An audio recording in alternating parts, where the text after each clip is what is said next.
ፍየል ወዲያ ቅዝምዝም ወዲህ ማለቴ ነው። ዛሬም የብርቱካን ጉዳይ አነጋጋሪነቱን ቀጥሏል። በገንዛ ሀገር የተደፈርኩ ተደበደብኩ፣ ግፍና በደል ደረሰብኝ በማለቷ ዛሬም ተጨማሪ ከቀድሞ የሚያም በደልን እንድትጎነጭ እየተደረገ ነው። ትናንት ማምሻውን ኢቢሲና ፋና በጋራ ያዘጋጀውን የብርቱካን እውነት የተሰኘ ዶክመንተሪ በተመሳሳይ ሰዓት ለሕዝብ ተደራሽ እንዲሆን ተደርጓል። በዚህ ዶክመንተሪ ላይ ብርቱካን፣ ባለቤቷ፣ እህቷ፣ አከራይዋ፣ የባሏ እህትና ሌሎችም የተካተቱበት ዶክመንተሪ ነው። የብርቱካን የትምህርት ጉዳይ ሲነሳ ዴምቢዶሎ የሚል የድራማው አንድ አካል እንጂ በፍጹም እሷ ጋር ምንም አይነት ቁርኝነት የሌለ ዩኒቨርሲቲ ነው፣ አልደረሳትም። እሷ የደረሳት ሐረማያ ዩኒቨርሲቲ እንደነበረ፣ ነገር ግን ሐረማያ ሩቅ በመሆኑ ሐዋሳ በማታ ፈረቃ እንድትማር እንደተደረገ እህቷም ባሏም ሲናገሩ ይሰማል። እህቷ እኔ ነኝ ሐዋሳ ዩኒቨርሲቲ ለምኜ በማታ ያስገባዋት ትልና ቆይታ ደግሞ ቅዳሜና እሁድ መማር ጀመረች ትለናለች። ይሄም ግራ የሚያጋባ ብዥታን የሚፈጥር ጉዳይ ነው። ያም ሆነ ይሄ ከሐረማያ ሐዋሳ እንደመጣች ቢነገርም ምንም አይነት መረጃን ለማሳየት ግን አልተቻለም። መረጃ ጠፍቶ ነው ወይስ ቅድመ ዝግጅት አልተደረገበትም? በዚህ በተሰራጨ ዶክመንተሪ ላይ ብዙ ግራ የሚያጋቡ ነገሮችን ተመልክተናል።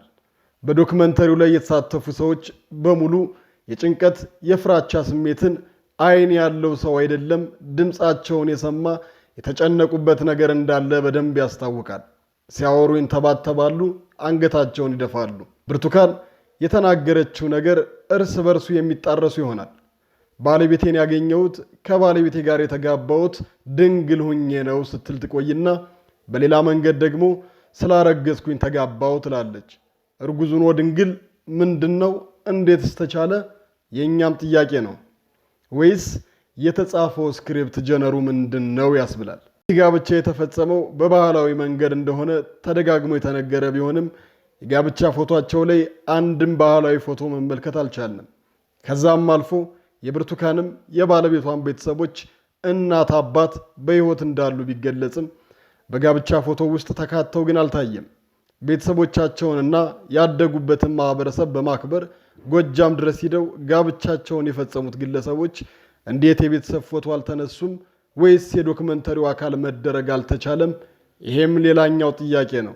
አሁንስ በፎቶ ላይ የምንመለከታት ሴት ብርቱካን ተመስገን ነች?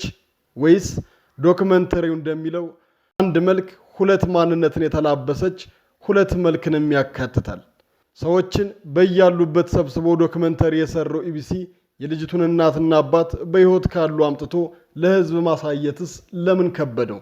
በዚህ ዶክመንተሪ ኢቢኤስ ቴሌቪዥን የሰራው ድራማ በማለትና በውስጡ የተሰገሰጉ የጥፋት ኃይሎች እያለ በተደጋጋሚ ጊዜ ሲወነጅላቸው ይሰማል። እውን ሐቁስ በኢቢሲ የተሰራው ዶክመንተሪ ነው?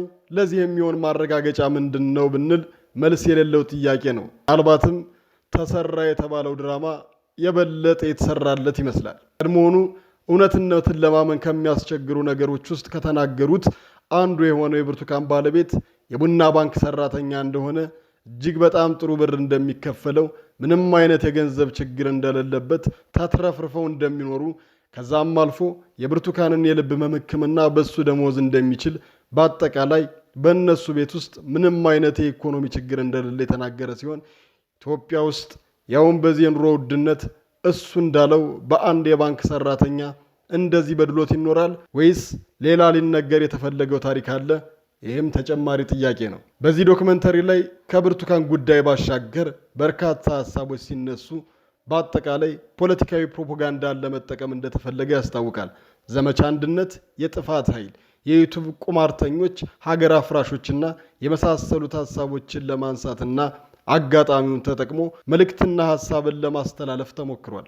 ኢቢኤስ ቴሌቪዥን ይህን ያህል የተባለውን ነገር ሁሉ ከፈጸመ መጨረሻው ምንድን ነው የሚሆነው? ስርጭትና ስራውን ይቀጥላል ወይስ ይታገዳል?